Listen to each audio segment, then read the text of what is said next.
we are back to Summer Games Done Quick, and next we have a race between Kubelwagon and Dime on Ultimate Doom.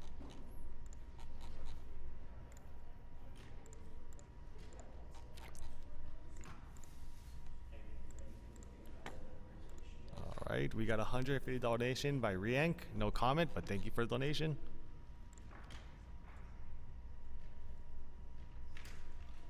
And a $40 donation by Sparkletone. As has been the case the last few years, I wreck my sleep schedule and then some to watch as much as possible live twice a year. This has been a wonderful marathon so far, and the best days of it are only just starting. Can't wait to watch as much as I can and catch the rest via VODs.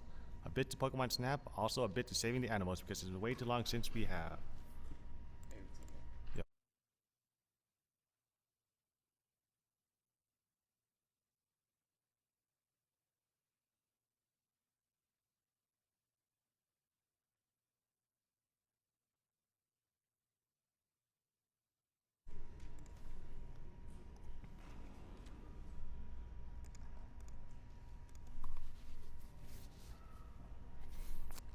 And a $100 donation by Andrew Fenn. My sister and I watched some runs on YouTube of past charity speedruns you guys have done. We were very excited that you were doing it this week. Thanks to you guys for providing entertainment and helping the world at the same time. Thank you for the donations. And a reminder that if we manage to raise $500,000 total between the Humble Bundle and that's always gonna get me, Humble Bundle and the donations for the marathon. If we get 500,000 total by the end of the Super Mario Sunshine run later today, then we will have a 120-star run by Siglemic of Super Mario 64. So get those donations in, and if you want to see the run by Siglemic.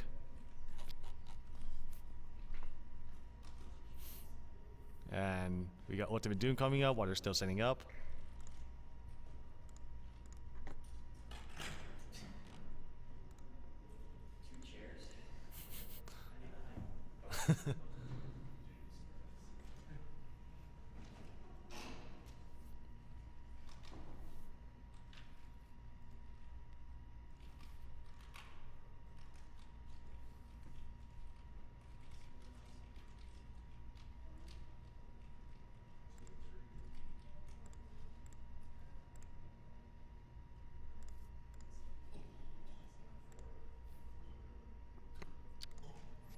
Just to remind you guys, this is Summer Games Done Quick.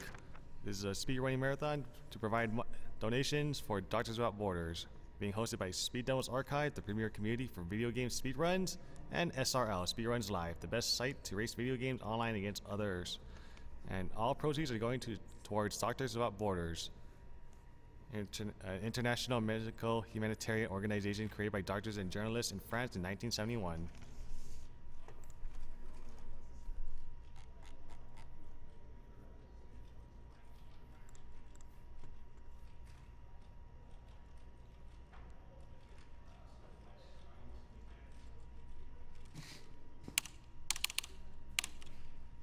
I know nothing about Doom. I may suck at speedrunning it, but... Well, yeah, I mean, to be honest, I probably know more of the mechanics of Doom than Dime. He's better at the game, though. True.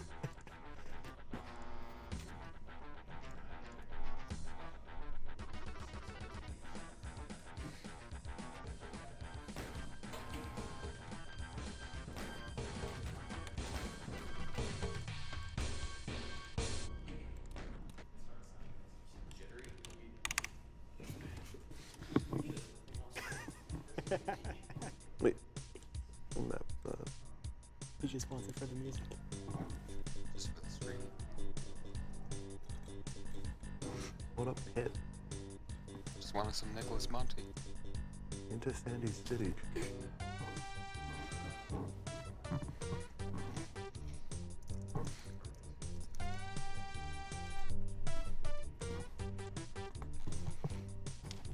Also to remind you guys that the grand prize for this marathon will be a Wii U and a 3DS XL.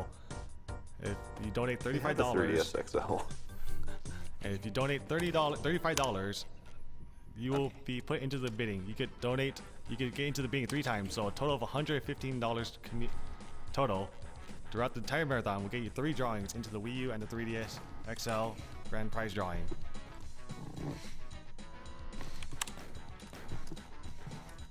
And we got a $3 donation by Pinchy Scree. In before Dime signature rocket to the face.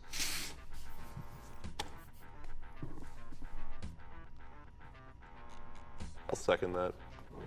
And a $10 donation by $10 Sayeth. for every rocket. Awesome Not run this of time. Heretic and looking forward to seeing some Doom and Quake. Keep up the awesome work at Is raising that money for including the great intentional ones cause. on E1M8? Put this towards saving the poor animals. You monsters. Maybe if I died 100 times and not 200 to me, boy. Actually,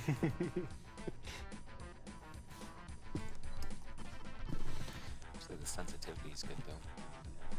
Happy about that. That's the Is that thing comfortable at all? It's really weird. Yeah. And a $100 donation by Vexside. I took off the day from work to watch Kubelwagon's speedrun of GTA 2. Sorry to see it did not go as well as you hoped, but I still enjoyed you blast through one of my favorite games. Good luck on the Doom run.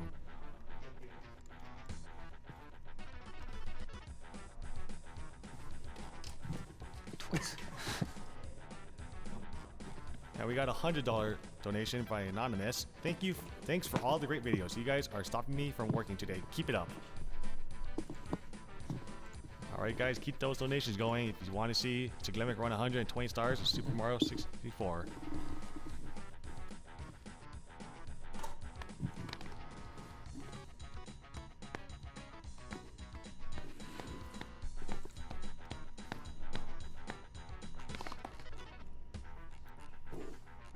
$35 from Food Bandit. Someone high-five the guy with the Fluttershy shirt in the middle, please. You guys are awesome for doing this event. Oh, there you go.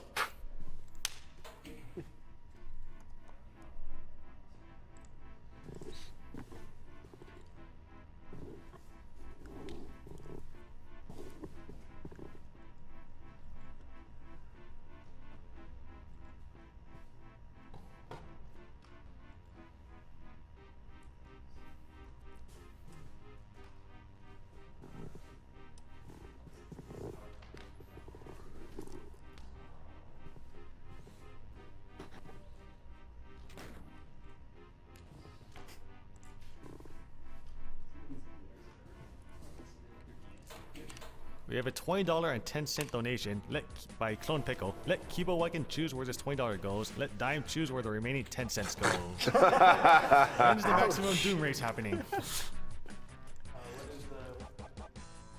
Let's see.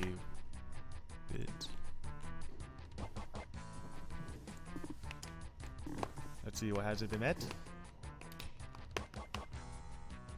We have Ocarina Time Run that still needs to be met. Flavio follows you and Paper Mario.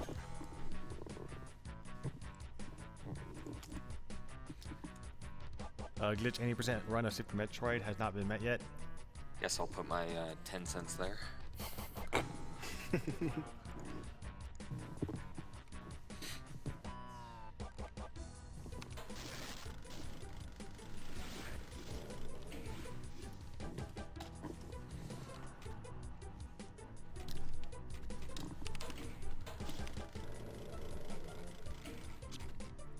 And a $50 donation by WikiDoo. Many thanks to everyone organizing another great charity event. Interesting new game choices this summer, including Heretic, which quickly caught my attention. You guys are more than amazing, so keep on going. Also, a quick cheer for King Dime from me and Ultima. By the way, I'm a big Thanks, animal Wiki. lover, so save the animals.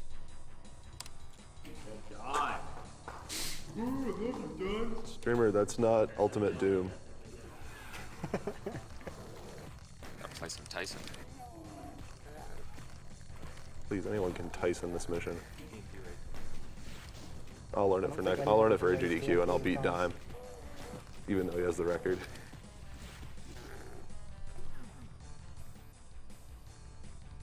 Not Doom ones.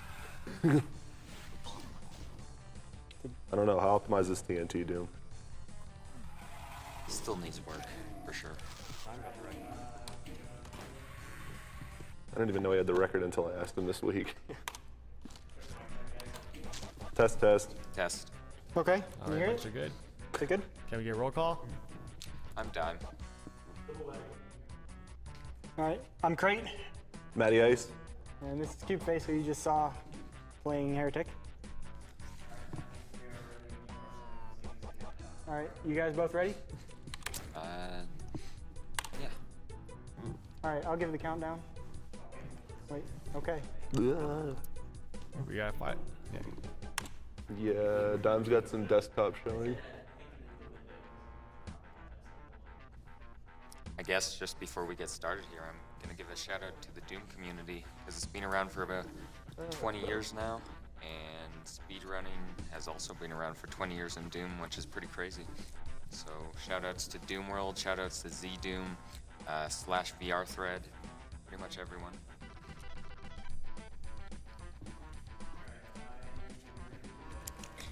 All right, ready to go? Okay, 3, 2, 1, go.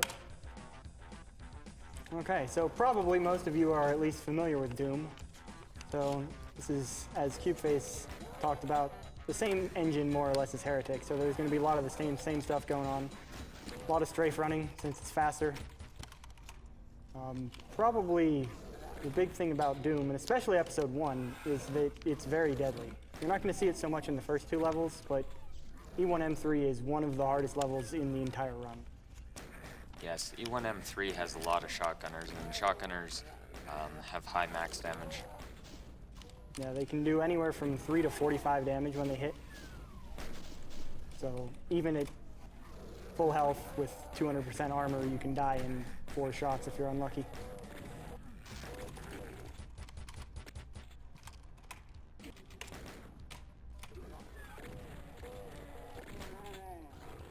So the main thing here is they're both trying to kill as many shotgunners as they can without slowing down too much. And additionally, it turns out that if you slow down, stuff gets more time to shoot at you, so it ends up being more dangerous to go slowly through this section than to go quickly unless you kill everything. And obviously, killing everything is very slow, so you don't want to do that. But it looks like they both got through the first part okay. Oh, Google just died. So yeah, like I said, one of the most deadly levels. You also want to be really careful around the nukage ring, because if you fall through, you're not getting back out. Right, if you fall on the outside, if you fall right in that pit in the beginning of the level or on the outside of that ring, you're just dead.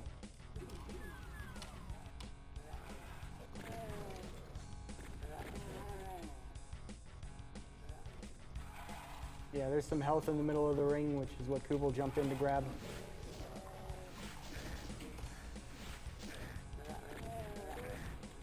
And then just after that E1M4 break, you get to E1M5, which is maybe the second hardest level, maybe the hardest, right up there. Probably right up there with E4M6, which you're going to see pretty much towards the end of the run. That's not a fun level.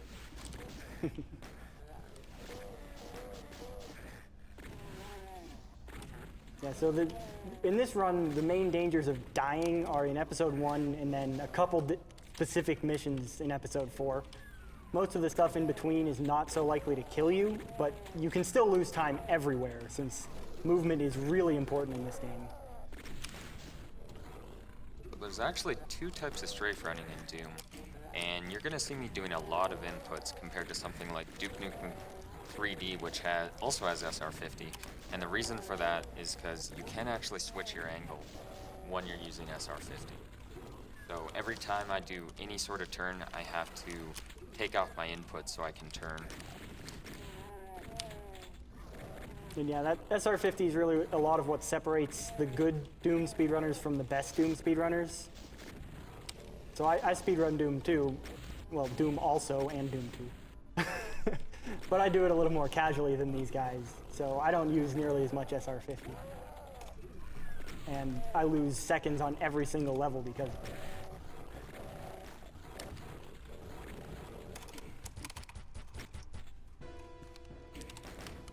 Going to be an interesting trick coming up. Pretty much what we're trying to do is get the wall to fall straight on the shotgunner, and that's going to save us actually about 35 seconds. Yeah, so right at the seam there between the lit area and the room Dime went into, the door closes when you get into the red key room, and it stays shut for about 30 seconds. But like every other door in Doom, if it closes, and if it tries to close and there's something blocking it, it'll just open up again right away. So they use the shotgunner to block the door.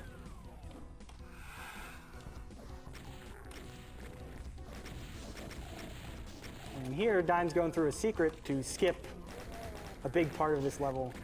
The intended progression has you going through a maze, and he goes into the secret to get to the yellow key area. And he doesn't actually need the key because he's going through another secret right here, which leads to a courtyard with a soul sphere. And this is also important because he grabs 10 rockets there, I guess 11 because there's a backpack. And he'll use those later on to kill the Barons at the end of the episode. There's another route that you can use, but it's not very viable for what we're doing in the race. Right. So it's actually faster for this level to take a different route than what Dime did, but it ends up slowing you down if you include the time it takes on E1M8, since you don't have rockets to kill the Barons.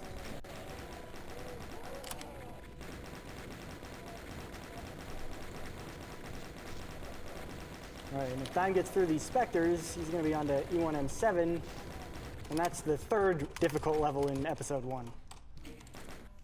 So this is more of a marathon than any sort of specific dangerous area. You just get worn down the whole time. Yeah, one thing you saw is Dime was actually using the chain gun on all those Spectres. The big difference between speedrunning early in the game and Doom 1 and Doom 2 is you don't get a super shotgun. And that's probably the most effective weapon that you would want to use in that situation, but since you don't have it, you have to spend time just blasting away with them with a chain gun. Yeah, the super shotgun kills demons and specters in one hit, unless you miss with some of the pellets. And there's not really an effective weapon in Ultimate Doom to use against specters or demons. Well, at least not in Episode 1. Yeah, I mean, you can use rockets, but obviously rockets have problems in close quarters, since rockets in Doom do really serious damage. You know, if you've looked at rocket jumps in other games, Dooms hurt a lot more. They do 120 damage or so.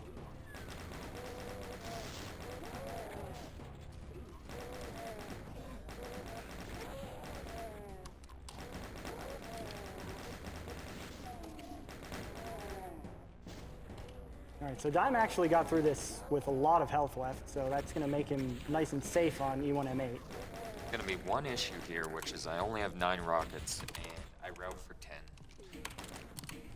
So he's probably going to take a little bit longer to kill the Baron. You might get lucky and kill them both in 9, but that's very rare. So my strategy here is going to be to shoot 3 rockets to the left Baron, 4 to the right, and then go in the hole in the middle.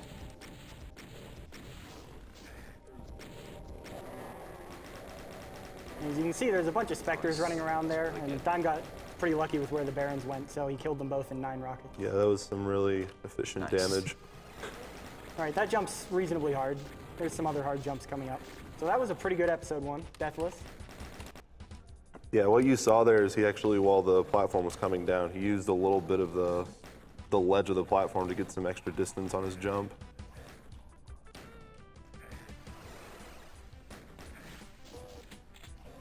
All right, so Episode 2 is pretty straightforward for a while, so if you have some donations to read, this is probably a good time.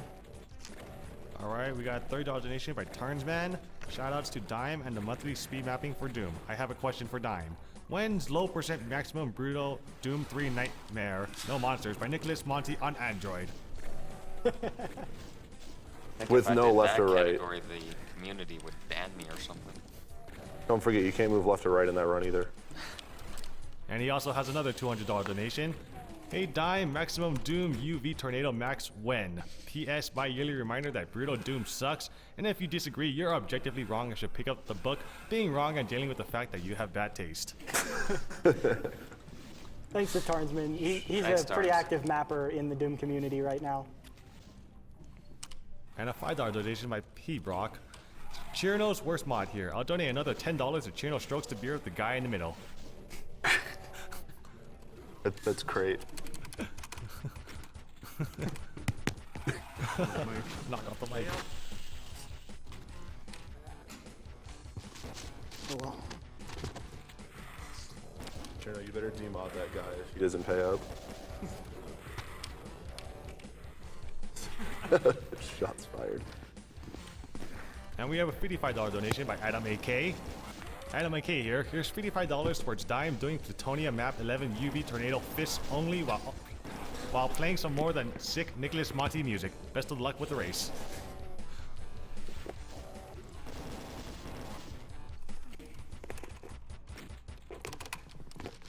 There we go.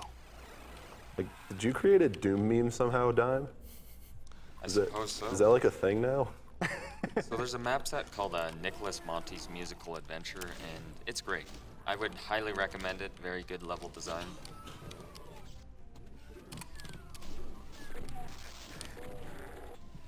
And a $5 donation by Drumboardist. Hey guys, I'm lost on what SR50 is. Can someone give a little more of an explanation? Maybe? Please? Thanks, and keep blowing stuff up with shotguns. Okay, so the SR is just strafe run, like Cubeface said during Heretic. There's SR40 and SR50, and you don't really have to know what the numbers mean. Basically, they tell you how fast you're going sideways. And SR40 is just if you hold forward and strafe to the side with always run turned on, you'll get SR40. SR50 is you do that, and in addition, like Cubeface mentioned, you hold the strafe on button and also turn in the direction you're strafing. And it goes a little bit faster, but you can't turn when you're using SR50. Unless you're a TAS. Well, so technically I think you can do it if you use a joystick and mouse also or something. There's some weird way to do it that nobody will ever actually do. I haven't used a joystick since I was 8. All right, so Dime is coming up to one of the most interesting and unique tricks to this run. So you're gonna see him go through just a bit of this level. This would normally be the longest level in episode 2, but there's a way to skip most of it. And I'll let him do that before I explain what goes on. So right here, he's gonna run into a wall and run into the wall some more. And this is a little bit tricky because obviously this is not intended, and you'll know what I mean when you see it. There we go. Yeah, that's it. So he goes through the wall.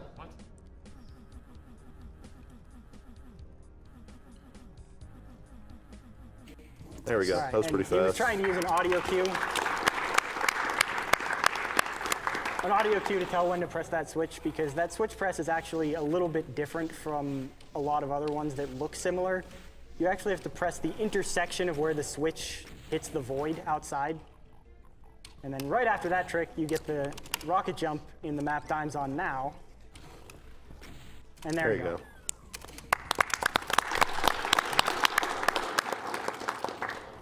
Yeah, so episode 2 is the shortest episode, right? I think episode 3 is still shorter. Is it? I don't know, Dime would probably know. Dime has the record for E2s, though. Also, apparently I'm awful at this level for some reason. That's because Lost Souls hate you. And it involves using rockets.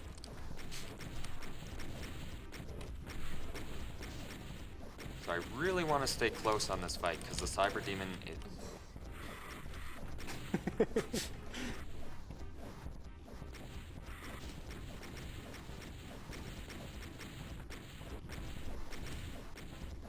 All right, There you go. Kubelwagon's going for the switch press now. There you go. Nice job.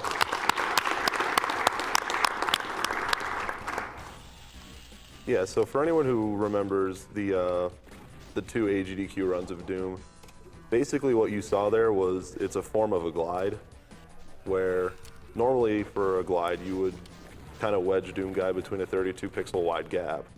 But in this case, you're actually just wedging him into a corner. I don't know all the mechanics though, if Craig can... Yeah, basically Doom has some really weird movement code, and the specific angles that make up that corner. So the bottom wall is a southwest wall, or it runs at a 45-degree angle basically if you start with 0 at north. And it, for some reason, if you press against a wall like that, then Doom kind of gets confused and gives you a ton of speed, and that shoots you through the other wall out into the void.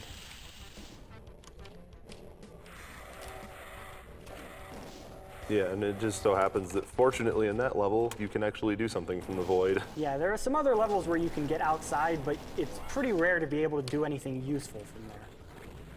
So I'm gonna try for a tough cycle here, but likely won't make it. It's very hard.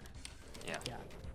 So it's possible to get back on that elevator right as it goes up, but it takes, you pretty much have to be perfect with your movement in that section. So there's the first BFG that you're going to see in the run, and Dime's not actually going to use it until he gets to the boss level of this episode.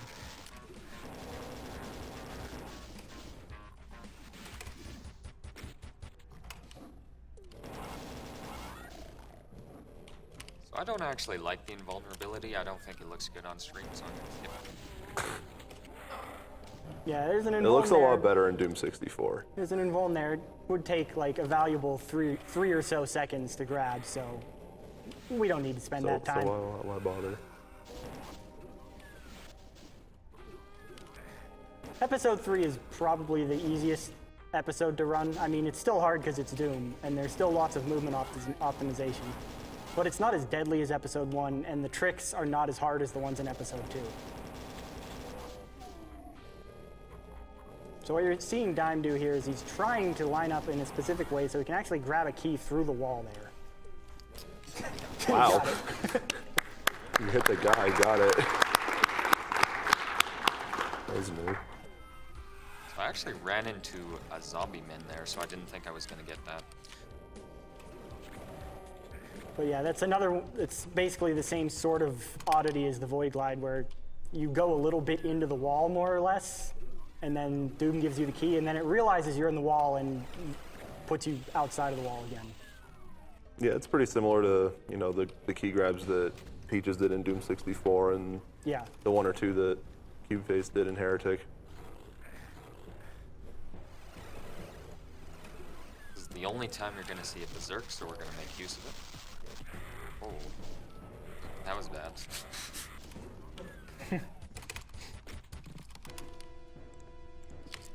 This level actually kills streams because fire blue texture.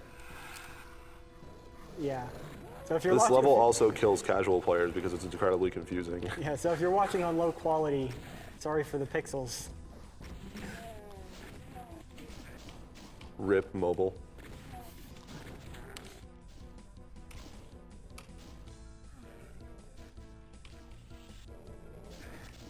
All right, so Kubelwagon's coming up to the same key grab now that Dime did, and he got it first try.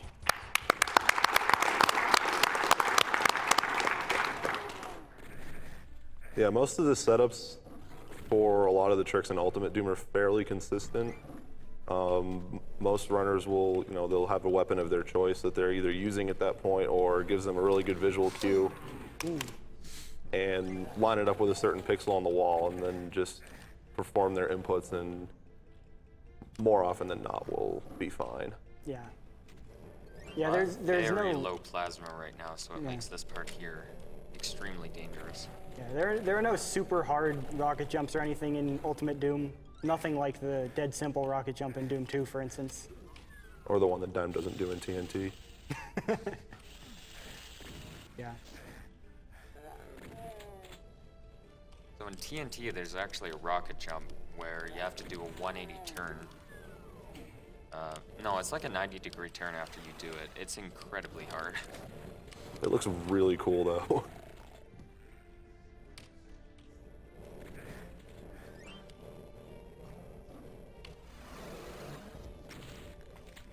So there's a bunch of SR50 jumps in this level. Most of them aren't really very hard. The gaps aren't that big. You're supposed to raise bridges to go across those gaps, like the one that Dime just jumped. But we don't want to do that, it takes some time. This one that Dime's about to do now is a little bit harder, Ooh. as you can see. Yeah, the biggest problem is having to just stop on the platform instead of just mashing into a wall. Yeah, so there we go. And so normally this boss would go a little bit differently, but Dime's a little low on plasma, so he has to grab some extra plasma from in here. And this is why he got Easy the BFG. boss. There we go. No. Whoa. Uh-oh. Why is he not dead? So normally you kill that spider mastermind in 2 BFG shots, but Yeah, so here's a good way to Yeah. Yeah, so you can explain how the BFG works on that one. Yeah, so the way the BFG works is you can kind of think of it as a super shotgun. So it has that main projectile, which does a whole bunch of damage, up to about 800. But most of the BFG damage is actually not connected to that projectile at all. Instead, when you shoot it, it locks in that angle, the angle you're looking when you shoot it, and then when the ball hits something, it shoots out a whole bunch of tracers in a cone in the direction that it was fired. And those end up doing up to around 2,000 damage. Yeah, and the rays will emanate in the angle that it was shot, but from the position that you're standing when it hits. Yes. So to get the most damage, you want to run up into the face of whatever you want to kill. So shoot it at the mastermind and then run up and give it a hug. Turner likes hugs. All right, so E4M1 is actually one of the most deadly missions in the game. So that's where Kubel is right now. And the reason it's so hard is there's a bunch of shotgunners and there is no health in the level at all. And no armor. Yeah, well, no, there's one green armor. Oh yeah, there is. That's right. So there's another grab through the wall to get that BFG. That one's a little different from a key grab because for whatever reason you have to go straight on instead of at an angle. That's just one of the many oddities with Doom's movement. Actually, this BFG grab was discovered very early 90s by even Winterfell. Very early trick.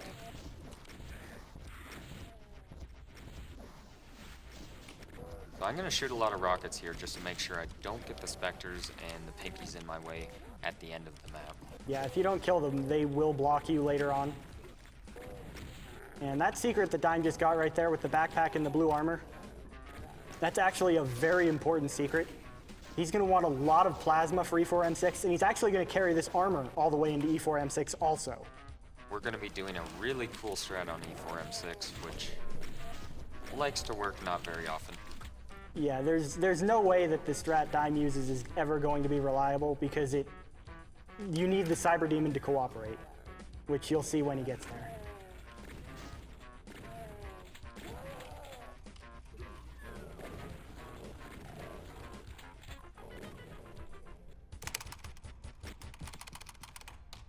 Yeah, if you were to play through episode 4 casually, you'd notice that there are actually 2 cyber demons within the entirety of the episode. One of them is in the second level, where you are somewhat limited on ammunition to take care of it. Yeah, you might have caught a glimpse of it. I'm not sure if either Dime or Kubel looked at it when they were finishing the level. Don't think Dime ever looks at it, because it's on the left. Yeah. You might have heard it, since it does wake up. So just like in Heretic, monsters can block elevators from rising, so you want to keep them off. And episode 4's difficulty is a little weird because episode 1's kind of just consistently hard and the other ones are consistently not all that deadly. But episode 4 is up and down in difficulty. So the beginning of it is extremely difficult. And then you get a couple, maps that end up as sort of a break and a restock. And then you get to E4M6, which is after the map Dime's entering right now. I would say this is probably the easiest map in episode 4. There's just not too much going on. We really need to conserve health, though. Yeah, the main goal for this map and the last one is you want to save as much of your armor for E4M6 as possible, since you're not going to get a refill on your armor. Yeah, E4M5 is actually kind of like really unintentionally broken. It's just that a lot of the geometries and the terrain is just easily maneuverable. You're gonna see right here, if you might have caught a glimpse of a yellow key door down at the bottom right of Dime's screen. There's no reason to ever use that door because there's a window. So this is E4M6. This is probably the hardest map in the run the way Dime does it. There's an easier route, but it's about a minute or so slower, so we don't want to use that. And so right there, he just jumped over to the red key section here, which skips almost the entire map. And he grabs the red key, and that triggers the Cyber Demon closet to open up. So I'm going to do man mode strats here, and it's not gonna work. No. Yeah, so this is even riskier than his normal strat. So Cyber Demon rockets do, what is it, 160-ish to 288 damage If or you something get like that? directly hit by a rocket, you take at least 148 damage. Up to 288.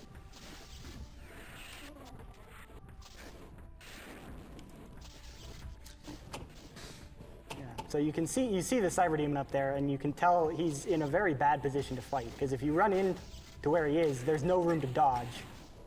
Yeah, the room's about probably 4 times as big as the Cyber Demon is. Yeah, and you could see where Dime was fighting him from, Ooh, nice. there's still not really any room to dodge. But he got through that pretty quickly, so that was a pretty good kill there. Yeah, that's a pretty standard speedrunning type usage of the BFG, is to shoot the main projectile into a wall, run around the corner, and just blast whatever is behind the wall with the rays. Yeah.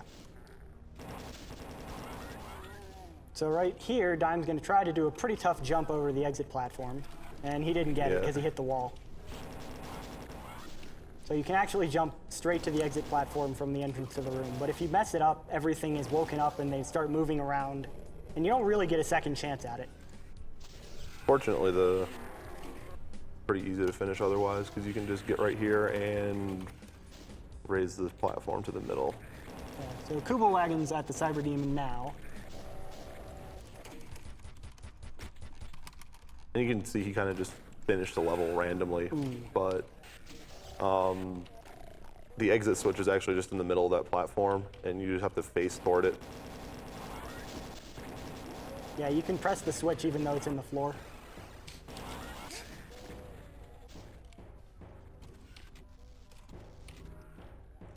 This is the last level of the run that Dime's on. And once again, there's going to be a spider mastermind at the end, and hopefully this time you'll get to see what's supposed to happen when you shoot it with a BFG a couple times.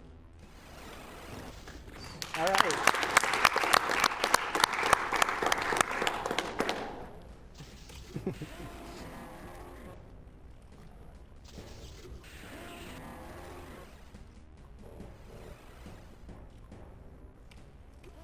All right, so here's the end right here. That's better. And that's what normally happens when you BFG a spider demon. And time. Hey, you got the jump. That's pretty good.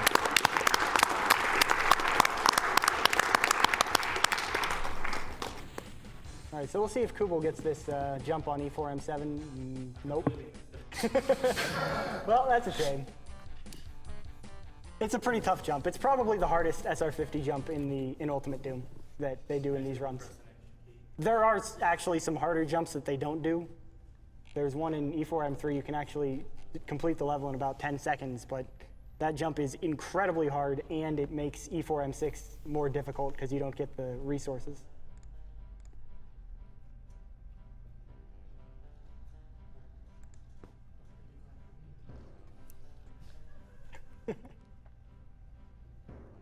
So really, I think this race went pretty well. Kubel's still pretty close, and you can die in almost anywhere in Doom. Yeah, especially on ultraviolence. Yeah, so I mean, dying to the Cyber Demon in E4M6 is kind of a thing that happens. They both saved before it because, you know. Yeah, that's one of what, probably 2 mid-level saves that you actually use in the race route. Yeah. Before the rocket jump and before the Cyber Demon. Yeah. Because one thing about this game is it's literally RNG start to finish, and that's very different from most games. Yeah, monster movement is random, how much damage you deal is random, how much damage the monsters deal is random.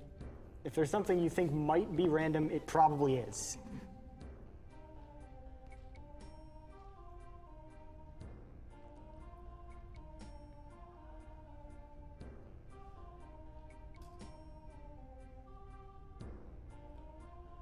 Yeah, the only thing that's probably not random is weapon spread with the chain gun if you fire it very slowly.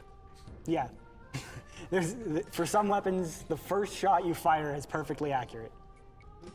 And that's why when you hear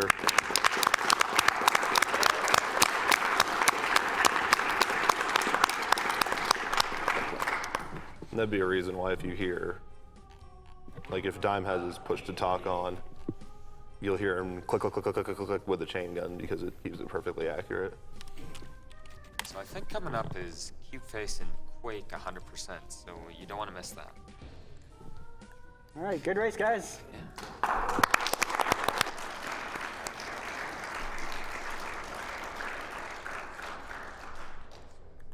All right, that was Ultimate Doom, run by Dime and Kubelwagon. So we will go to a quick ad right now while we set up for the next game, which is Quake by Cubebase.